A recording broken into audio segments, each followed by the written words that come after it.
Real Madrid juara Piala Interkontinental. Arsenal dan Liverpool ke semifinal Carabao Cup. Atalanta dan AS Roma ke 8 besar Coppa Italia. Norwegia tolak tanding lawan Israel.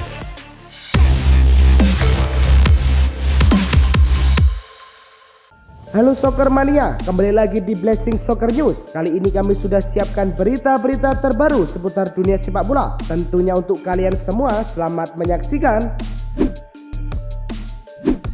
Myanmar versus Laos pada pertandingan grup B Piala AFF 2024 yang dihelat di Tuwuna Stadium.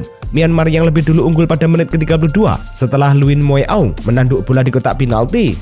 Masuk di babak kedua, Laos menekan balik untuk mencetak gol penyama kedudukan via Kidavon Souvani.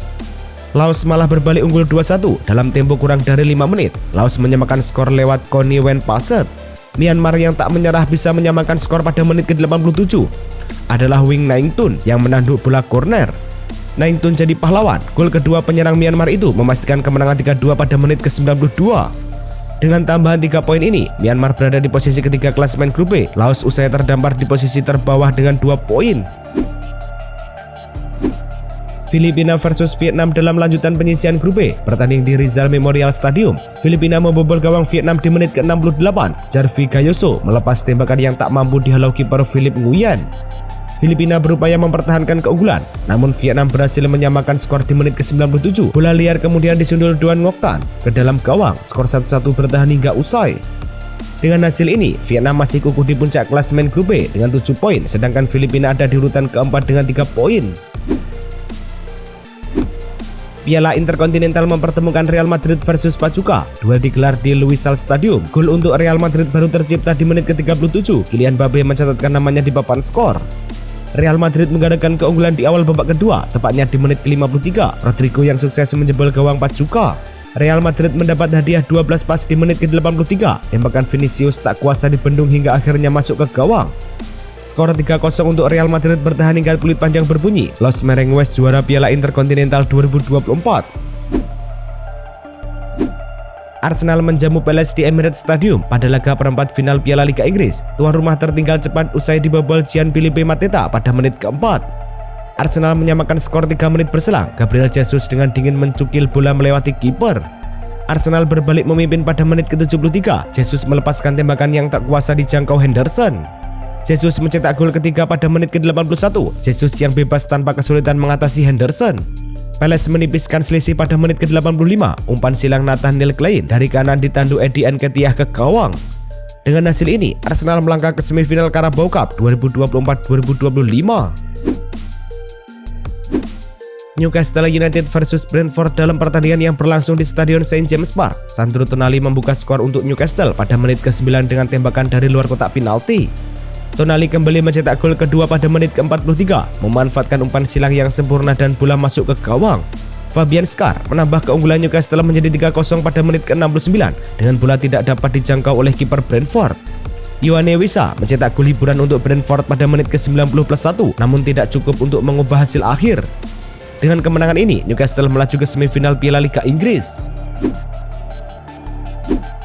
Perempat final Piala Liga Inggris mempertemukan Southampton versus Liverpool. Duel digelar di St Mary's Stadium. Liverpool berhasil mencetak gol lebih dulu pada menit ke-24 via Darwin Núñez. Liverpool menggadaikan keunggulan di menit ke-32. Kali ini giliran Harvey Elliott yang menjebol gawang Southampton. Gol yang dinanti tuan rumah tercipta pada menit ke-20. Cameron Archer-Pulse menjebol gawang Liverpool dengan sepakan terukurnya. Kemenangan ini membawa Liverpool lolos ke semifinal Carabao Cup. Atalanta versus Cesena dalam pertandingan babak 16 besar Piala Italia yang berlangsung di Stadion Gewiss, Bergamo. Davide Zappacosta membuka skor untuk Atalanta pada menit keempat dengan tembakannya. Charles De Ketelaere menggadaikan keunggulan pada menit ke-8 dengan sebuah sontekan menerima umpan silang. Lazar Samardzic menambah keunggulan Atalanta menjadi 3-0 pada menit ke-27 dengan sebuah tembakan dari dalam kotak penalti. De Ketelaere kembali mencetak gol kedua pada menit ke-35 usai berhasil melepaskan tembakan akurat. Marco Brescianini mencetak gol kelima untuk Atalanta pada menit ke-54 menyelesaikan serangan cepat. Josep Cesai mencetak gol hiburan untuk Cesena pada menit ke-90, namun itu tidak mengubah hasil akhir. Dengan hasil ini, Atalanta melaju ke perempat final Coppa Italia. AS Roma versus Sampdoria di babak 16 besar bertanding di Olimpico. Roma sudah memimpin sejak menit 9. Artem Dovbyk menuntaskan umpan silang Alexis Saelemaekers dengan satu tap in.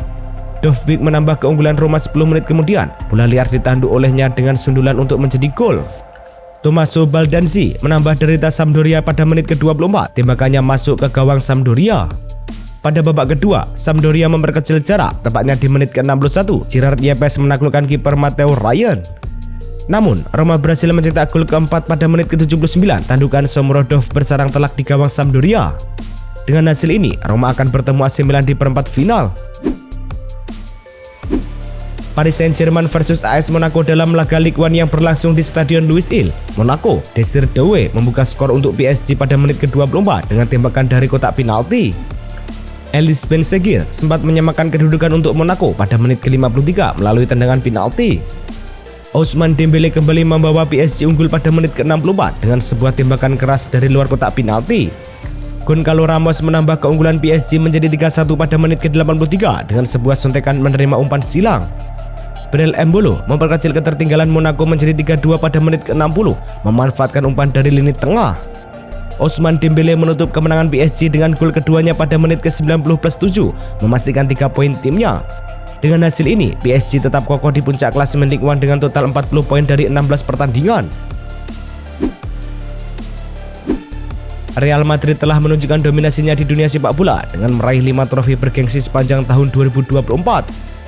Madrid berhasil menambah koleksi trofi mereka dengan memenangkan Piala Interkontinental, Liga Champions, La Liga, Piala Super Spanyol, dan Piala Super Eropa. Ini menyamai pencapaian terbaik mereka yang sebelumnya diraih pada tahun 2017. Dalam perjalanan mereka, Real Madrid juga mencatatkan rekor mengesankan dengan hanya kalah 1 kali dari 20 final terakhir yang mereka ikuti, menunjukkan bahwa mereka adalah tim yang sulit dikalahkan di pentas dunia. Setelah meraih kemenangan di FIFA Intercontinental Cup, Carlo Ancelotti kini menjadi pelatih paling sukses dalam sejarah Real Madrid dengan total 15 gelar. Kemenangan ini diraih setelah Real Madrid mengalahkan Pachuca dengan skor 3-0 di Lusail Stadium, Qatar. Dengan pencapaian ini, Ancelotti melampaui rekor pelatih legendaris Miguel Munoz yang sebelumnya memenangkan 14 gelar. Dalam 2 periode kepelatihannya di Madrid, Ancelotti telah mengantarkan klub meraih gelar-gelar bergengsi seperti 3 gelar Liga Champions, 2 gelar La Liga, dan kini 1 gelar Intercontinental Cup.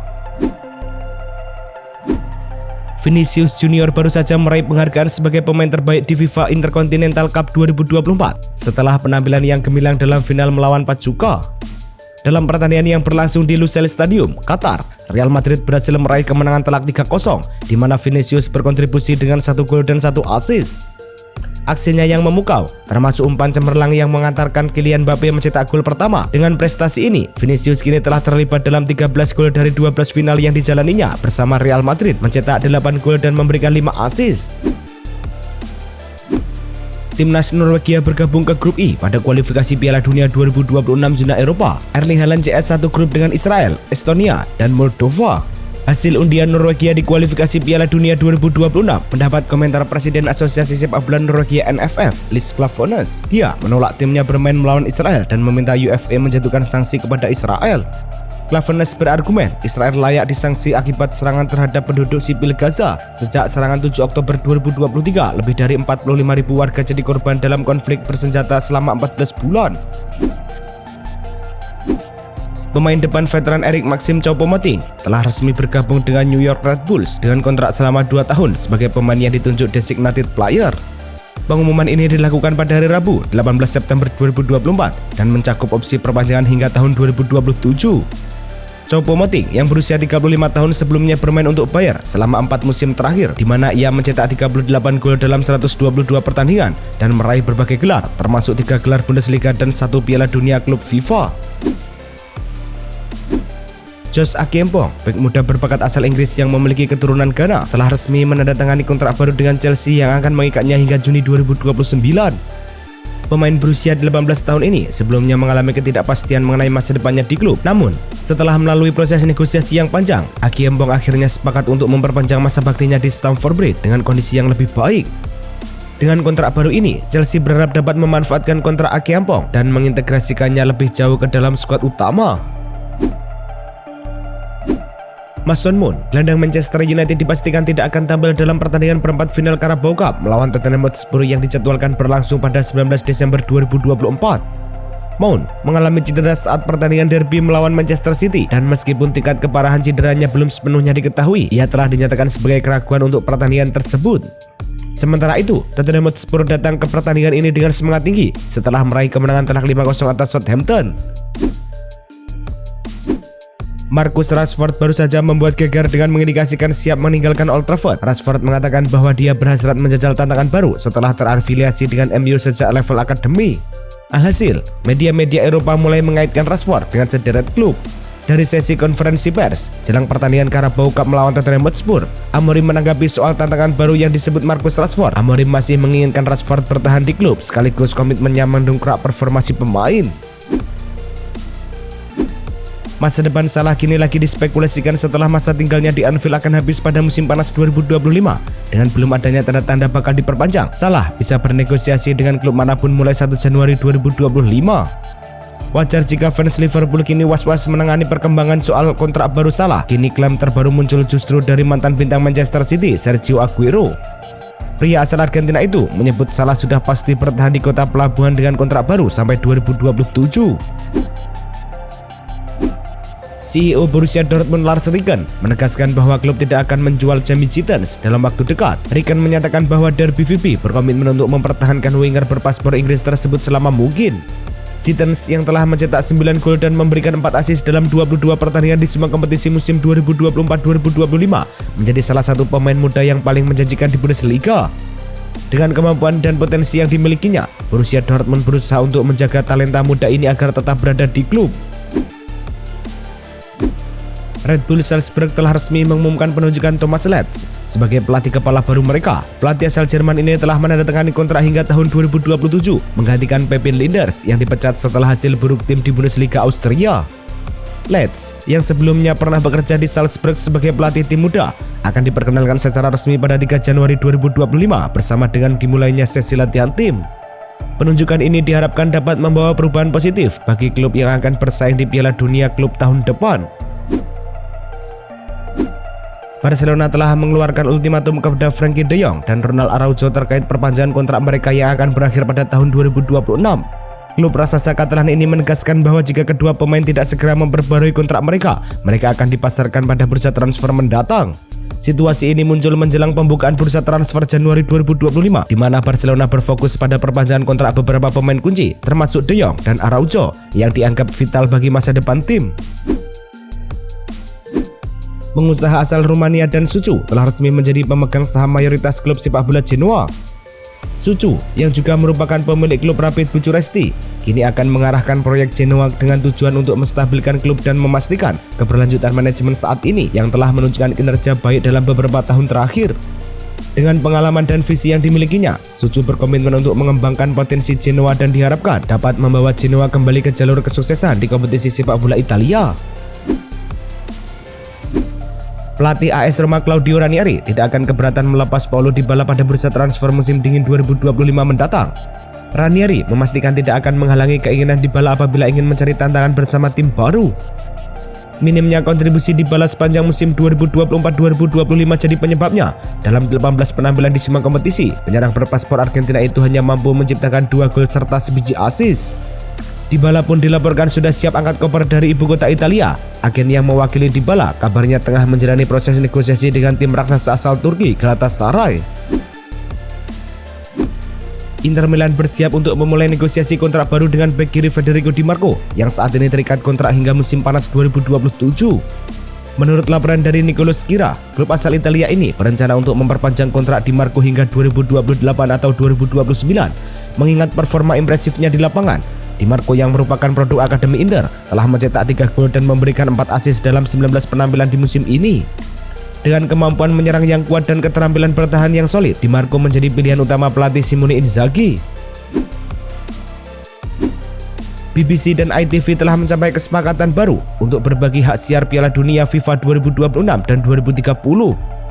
Kesepakatan ini memastikan bahwa kedua stasiun televisi tersebut akan terus menyiarkan turnamen bergengsi ini secara gratis, memungkinkan pemirsa di Inggris untuk menikmati pertandingan tanpa biaya tambahan.